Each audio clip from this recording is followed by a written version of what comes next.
예, 20일간의 국정감사가 오늘 마무리되는 가운데 여야가 사법농단 특별재판부 설치와 고용세습 국정조사 등을 놓고 격돌하고 있습니다. 국감 이후에도 정치권은 여전히 시끄러울 듯 보입니다. 한편 2년 전 오늘은 국정농단 진상규명과 박근혜 당시 대통령의 퇴진을 요구하는 제1차 촛불 집회가 열린 날입니다. 지난 2년 정치 지형엔 참 많은 변화가 있었는데요.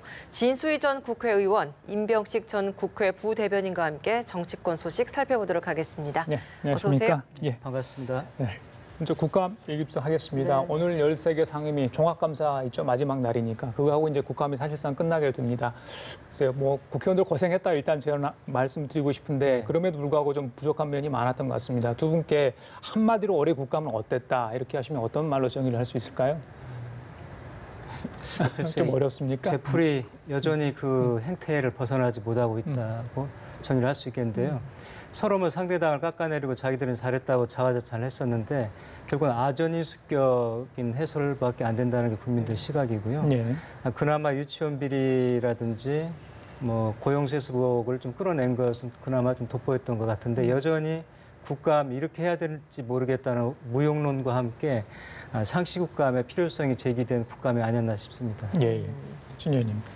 한마디로 네. 말씀드리면 예. 최소한의 면피 내지는 체면 유지 수준의 국감이었다.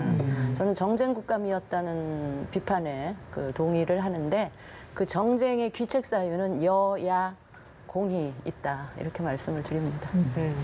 앞서 여전히 무용론이 나오고 있고 상시국감이 거론이 된다라고 이야기를 했는데 매번 이렇게 거론이 되는데 아직까지도 도입이 되지 않는 이유가 있을 것 같아요. 왜 이렇게 도입이 안 되는 겁니까? 상시국감이 어제 오늘 일은 아니고 2008년에도 국회 제도개선자문위원회에서 상시국감, 상시국회, 상임위 의정활동 강화 세 가지를 이제 국회 운영 방안으로 냈었거든요. 그때부터 벌써 10년이 좀 흘렀죠. 예. 그때도 김영우 의장께서 20일 동안에 470개를 하는 것은 무리가 있다고 그랬는데 벌써 기구하는 피감기관 대상은 740개로 뭐 300개 이상이 늘었고요. 근데 여전히 안 되는 이유가 어디 있을까 생각을 해보면은 예. 첫째는 우리 국회가 그만한 역량과 수준을 갖췄느냐인데 미국이라든가 영국, 일본처럼 우리보다 의회 제도를 앞서서 갖춘 나라들은 보면은 지금 연준국감, 상시국감을 하고 있거든요. 근데 저희는 못하는 게 첫째 선결돼야 되는 게 그런 역량을 좀 갖춰줘야 되는데 그런 게 좀 미흡하지 않냐는 게 있고요. 두 번째는 이게 국감의 본래 취지를 이분들이 잘 이해를 못하는 거 아니냐. 물론 의원들뿐만이 아니라 행정부도 그렇고 우리 국민들도 그렇고 행정부의 자체 감사 기능이 있는데도 불구하고 국회가 따로 국정감사를 하도록 둔 이유는 뭐냐면은 국회로 하여금 행정부를 견제 감시하라는 그 국민들의 뜻이거든요. 그런데 그런 뜻인 왜곡되고 정쟁, 싸움판으로 어떤 이슈를 잡아가지고 뭐 부각시키는 이런 쪽으로 자꾸 하다 보니까 국감의 본질이 흐려지고 있는데요. 그런 인식을 바로 하는데 좀 선결이 돼야 될 것 같고 두 번째는 이게 무슨 지역구 관리하는 내가 어디 언론에 한번 회자가 돼서 다음 선거를 위해서 홍보용으로 하겠다는 이런 아주 얄팍한 계산이 좀 깔리는 것 같은데 그런 두 가지 문제가 선결이 됐을 때 상시국감도 자리를 잡을 수 있을 것 같습니다. 예. 진 의원님, 그정 활동의 하이라이트가 국감일 수 있잖아요. 네. 특히 초선 의원들은 보좌관을 통해서 많은 준비를 하고 또 걱정도 하고 자신을 돋보이고 또 드러내기 위해서 노력도 많이 한다고 들었는데 글쎄요, 뭐 다른 뭐 다선 의원들도 열심히 했지만 이번에 초선 의원 두 분이 굉장히 언론에 집중 조명을 받았습니다. 그렇죠? 고용세습 관련 부분들 그리고 사립유치원 비리 두 초선 의원의 활약은 어떻게 평가할 수 있겠습니까?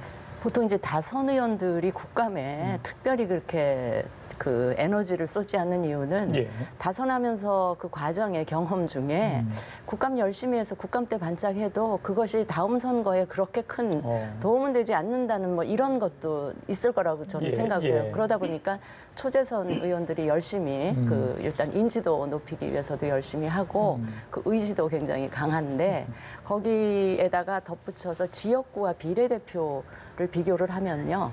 지역구 의원에 비해서 비례대표 의원들이 아무래도 이 정책 사안에 대해서 굉장히 열심히 시간이나 노력을 많이 할애를 하고요. 그 보좌진들의 역량도 지역구 의원들은 지역구 관리에 보좌진들이 일부 역량이 이제 분산이 되는데 반해서 이제 비례대표 의원들은 모든 그 역량을 이 국감에 결집할 수 있으니까 이제 성과가 나타나지 않나 싶고요. 특히 이제 초선들이 두각을 나타내는 또 다른 이유의 하나는 예. 초선들의 경우는 뭐라 그럴까 그 정책 사안하고 관련한 이해 집단들하고의 뭐라 그럴까 네트워킹이나 이런 게 굉장히 아직은 시작인 단계라서 예. 이해 집단의 이해 관계에 많이 아직은 이제 결부되기 전이라서 훨씬 그로부터 자유로운 입장에서 그 하는 그런 이점도 있을 것 같고요.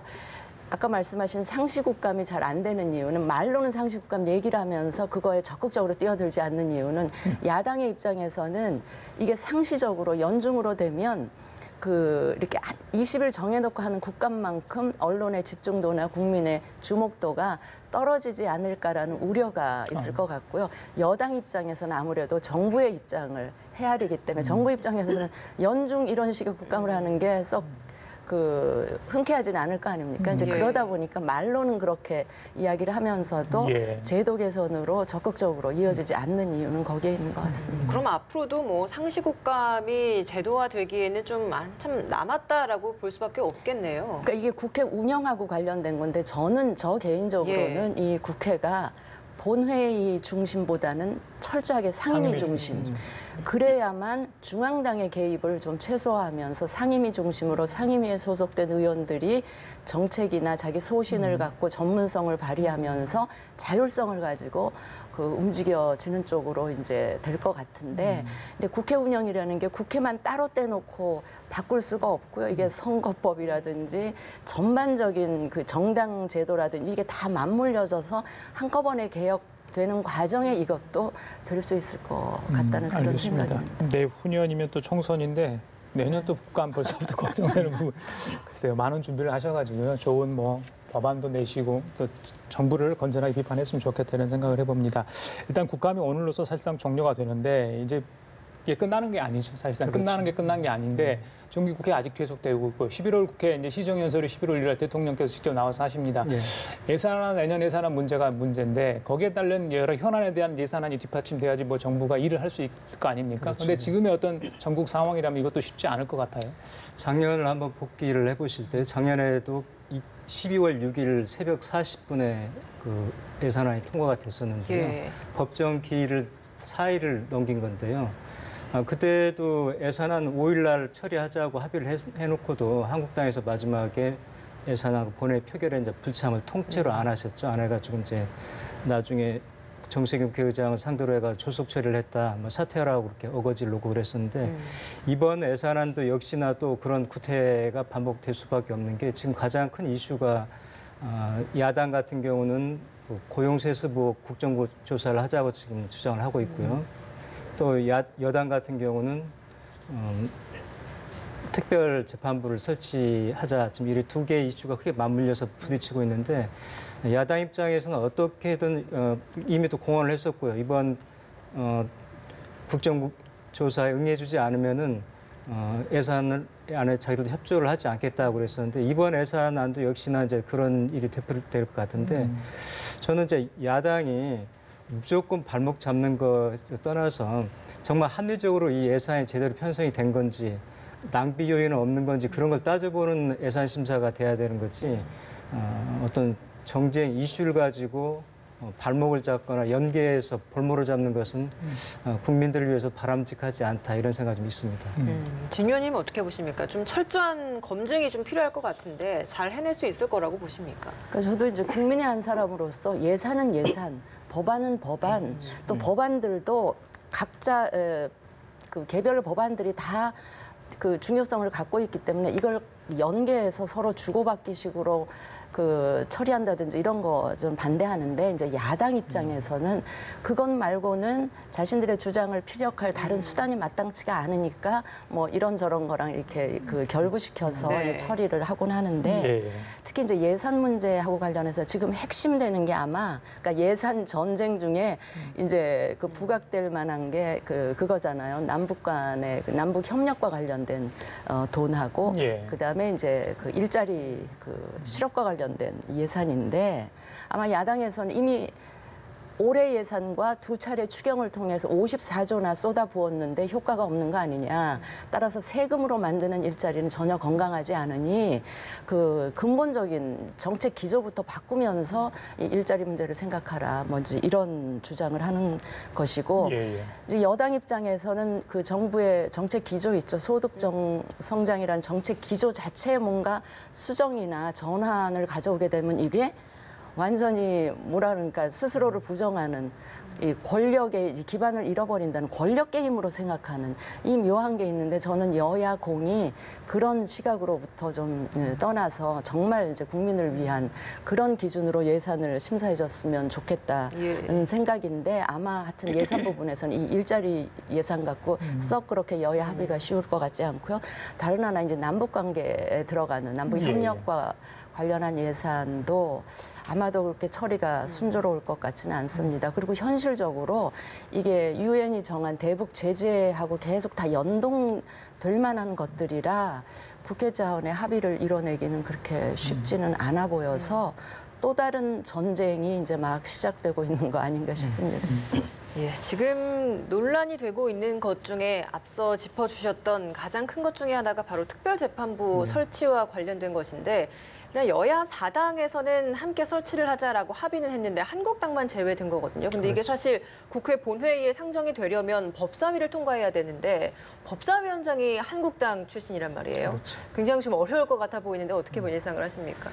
아무래도 쉽지는 않을 것 같은데요. 지금 법사위를 넣는 문턱이 쉽지가 않거든요. 법사위가 이제 의원님도 잘 아시지만은 상임위 중에 상임위라고 하거든요. 모든 법이 그쪽으로 모아져서 본회의 통과 상정을 결정을 하는데 그렇다 하더라도 사법재판부 설치 저희가 알아야 될 게 왜 이런 논의가 나오게 됐는지를 먼저 고민을 해봐야 되는데 정말 우리 법원들 재판부가 반성을 해야 될 게 특별재판부가 설치를 해야 될 만큼 이런 여론이 안 좋다는 본인들의 신뢰를 좀 잃어버린 것이죠. 그러니까 가장 극단적인 사례가 최근에 그 압수수색영장 발부 이유를만 가지고 보더라도 무슨 압수수색영장을 자꾸 발부하고 남발하라는 게 아니라 상식적인 선에서 볼 때 굉장히 현격한 차이가 나는 거죠. 법원에 대해서 이번에 사법농단 관련해서 신청한 압수수색영장은 90%가 기각이 됐습니다. 반면에 통상적인 최근 5년 동안의 압수수색영장 발부율을 보면 90%가 됐거든요. 그러니까 잣대가 다른 거죠. 자신들한테는 1만 발부를 한 거고 일반적인 형사사건에 대해서는 9를 발부를 했단 말이죠. 이랬을 때 스스로 신뢰를 좀 잃어버려서 저런 재판부에다가 사법농단 비리를 다시 맡겼을 때 과연 합리적이고 국민들이 불신 해소할 만한 판결이 나올 것이냐 이런 데서 출발을 했기 때문에 저는 사법부가 이게 무슨 떠나가지고 사법부가 이번에도 신뢰를 회복하지 못하면 정말 우리 사법부가 갈 데가 없다는 이런 절박한 심정에서 사법부 신뢰 회복 차원의 특별재판부 설치는 국민들의 뜻으로 좀 받아들여야 될 것 같습니다. 특별재판부 설립의 취지, 당위성을 좀 설명을 해줬는데 여론조사 결과를 보니까 오늘 나온 거요. 찬성이 61%였습니다. 정치권 일각에서는 이 고용세습, 국정조사하고 어떤 좀 바꿔치기라 할까요? 그게 가능할까? 한쪽은 지금 이제 한쪽은 민주당, 한쪽은 자유한국당에 빠져 있는 상황이기 때문에 가능할지. 근데 이제 자유한국당에서는 뭐 안 되는 걸로 이야기를 하고 있습니다만 어떻게 보세요? 이런 부분에 대해서?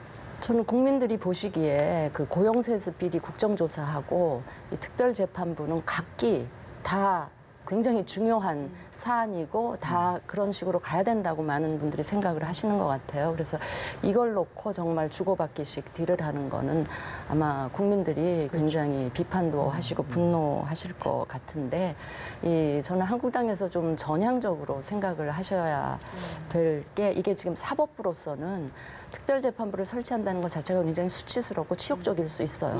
그러나 거슬러 올라가면 이 상황을 자초한 측면이 있잖아요. 그렇기 때문에 지금 삼권 분립 위헌이다 이런 얘기도 나오지만 삼권 분립의 기본을 스스로 훼손했기 때문에 이거는 그렇게 받아들이고 사실은 앞으로 이런 일이 결코 일어나서는 안 되는 그 선을 긋는 차원에서라도 이번에는 이 과정은 한번 거쳐야 된다라는 말씀을 드리고 그런 차원에서 한국당도 그렇지 않고 그냥 기존에 하던 재판부가 그대로 그 판결을 내리면 그 판결에 대해서 과연 국민들 동의를 하실지 그런저런 걸 생각하면 이번에는 받아들여야 되는 거 아닌가 하는 게 제 개인적인 한국당이 또 입장입니다. 주장을 하는 것이 특별재판부를 설치하는 선례를 만들어버리면 또 다음번에 또 다음 정권에서 또 이런 것들이 또 설치가 되는 것 아니냐라는 또 주장도 하고 있잖아요. 근데 저 개인적으로 이게 나이브한 예. 생각일 수도 있는데 앞으로 이런 사태가 오지 않게 그러니까 또다시 특별재판부라는 게 설치되지 않는 상황을 만들기 위해서 예. 이거를 한다 이렇게 받아들이는 게 맞다 싶습니다. 좀 덧붙이면 지금 3차례 정도가 있었죠. 48년도에 반민특위가 한번 설치가 됐었고요. 4.19 이후에 3.15 부정선거 관련자들 처벌하기 위해서도 한번 재판부가 설치가 됐습니다. 예. 그리고 5.16 군사 쿠데타죠. 그 이후에 이제 그 국가재건회의가 뭐 또 하나 재판소를 만들었었는데 이런 혁명적이거나 어떤 비정상적인 상황이 다시 오면 안 된다는데 저는 아까 의원님 말씀에 공감을 하고요. 저희가 어차피 드러난 문제인데 이것을 외면하고 감춘다 그래서 이게 살이 되는 게 아니거든요. 힘없는 서민들이 가장 믿을 게 마지막 사법부인데 내가 정말 억울한 일을 당했을 때 온당한 바람직한 판결을 받을 수 있다는 그런 믿음이 있어야 신뢰를 예. 하고 국가가 서는 건데 이걸 저희가 놓고 넘어간다 그러면은 저는 우리 국가가 정말 나라다운 나라로 가는데 그런 첫 번째 이게 걸림돌이다 생각해서 특별재판부는 어떤 당과 당의 어떤 정쟁을 떠나가지고 국민들의 신뢰, 사법부의 신뢰를 위해서도 반드시 한번 짚어야 될 거라고 봅니다. 이건 어떻게 보세요? 조국 민정수석이 특별재판부 설치와 관련해서 좀 지지하는 듯한 예. 글을 올렸잖아요. 근데 예. 청와대에 있던 몸을 담고 있는 인사가 이런 발언을 결정되기 전에 했다라는 것, 일종의 좀 가이드라인을 제시하는 게 아니냐라는 시각도 있더라고요. 뭐 그런 우려 시각이 없지 않아 있는데요. 뭐 지금 SNS가 보편화됐고 또 트럼프 미 대통령 같은 경우 수시로 SNS 통해서 자기 어떤 정책이라든지 의사를 개진을 하는데 그런 의사 개진 정도로 좀 이해를 하시고 그렇게 한다 그래서 민정수석이 한다 그래가지고 우리 국회가 그 민정수석의 말을 듣고 무슨 가이드라인에 따릅니까? 그러지는 예. 않을 거고 그래서 뭐 그것은 이제 민정수석하고 자인하고는 엄밀하게 구분할 수는 없겠습니다만은 그냥 단순한 법을 전공한 학자로서 예. 의견 개진 정도로 보면 어떨까 싶습니다. 예, 알겠습니다. 저는 그 부분은 좀 반대해요. 예, 말씀하세요. 예. 조국 수석이 서울법대 교수의 신분을 그대로 유지하는 상황에서 저런 얘기는 자유롭게 말해도 되고 SNS 글을 올려도 되지만 지금은 민정수석이고요. 청와대 민정수석이라는 자리는 여간 무거운 자리가 아닌데 그분이 저렇게 계속 이 특별재판부 설치되기도 이전에 저렇게 얘기한다는 거는 청와대 수석은 대통령의 세크리타리예요. 비서진이에요. 비서 참모진이 저렇게 공개적으로 저런 식으로 계속 하는 거는 대통령과 청와대에도 별로 도움이 되지 않는다는 생각입니다. 알겠습니다. 바른미래당 내부에서 이렇게 네. 특별재판부 설치를 바른미래당도 찬성한 줄 알았더니 이게 좀 의견이 일치된 의견이 아니었나 봐요. 지상우 의원과 이현주 의원이 이게 무슨 소리냐. 이건데 의원총회에 또 열어가지고 다시 의견 수렴할 것 같은데 지난번에 한번 그랬잖아요. 네, 왜 이런 그런 일이 일이 자주 있었죠. 벌어지나요? 그게 바른미래당의 이제 태생적인 한계 때문에 그런데 하여튼 정체성에 있어서 혼란이 되는 몇 가지 지점들이 있어요. 대북 문제도 그렇고 지금 이 부분에도 그렇고 그러다 보니까 바른미래당이 원내 제3당으로서 민주당, 한국당 사이에서 캐스팅 보터 역할을 해야 되는데 당내 이런 부분들이 하나의 당론, 이렇게 중요한 사안에 대해서 당론이 이렇게 하나로 모아지지 않기 때문에 그 캐스팅 보터로서의 역할이 자꾸 제대로 안 되는 거 아닌가 싶어서 거기에 속해 있는 그 정치인의 한 사람으로서 좀 안타깝고 답답합니다, 솔직히. 네. 예. 앞서 저희가 대담 시작하기 전에 리포트도 몇 개 보여드렸습니다만 오늘이 딱 이제 박근혜 정부 퇴진을 요구하는 촛불 집회를 시작한 지 2년이 되는 날입니다. 시간이 정말 벌써 2년이나 흘렀나라는 생각이 들 정도로 빨리 지나간 것 같거든요. 두 분께서는 촛불 집회 시작 이후 그 2년을 좀 어떻게 평가하시는지 일단 들어보고 싶습니다. 우리 사회가 제자리를 잡아가는 과정을 좀 밟고 있다는 생각을 먼저 하는데요. 뭐 공자께서도 이런 말씀하셨죠. 군군 신신 부부자자. 이게 답다는 건데 문재인 대통령께서 내세웠던 게 나라다운 나라라고 그렇죠. 그게 뭐냐면은 그 최순실 국정농단의 그 반발로 나온 건데 국가 권력이 특정인에 의해서 사유화되고 또 독담과 독선 때문에 이런 큰 상황이 좀 벌어졌었는데 나라다운 나라를 만들어가는 과정에 좀 있다고 보고요. 다만 경제 문제가 조금 미흡해서 현 정부로서 굉장히 아픈 지점인데 이제는 이제 그 부분도 같이 병행을 하고 같이 풀어가야 국민들한테 정서적인 신뢰도 주고 실질적인 민생도 챙기고 이런 쪽으로 좀 가야 될 시기라고 좀 생각을 해봅니다. 저는 이제 이 질문을 받으면서 솔직히 굉장히 착잡한 심정인데요.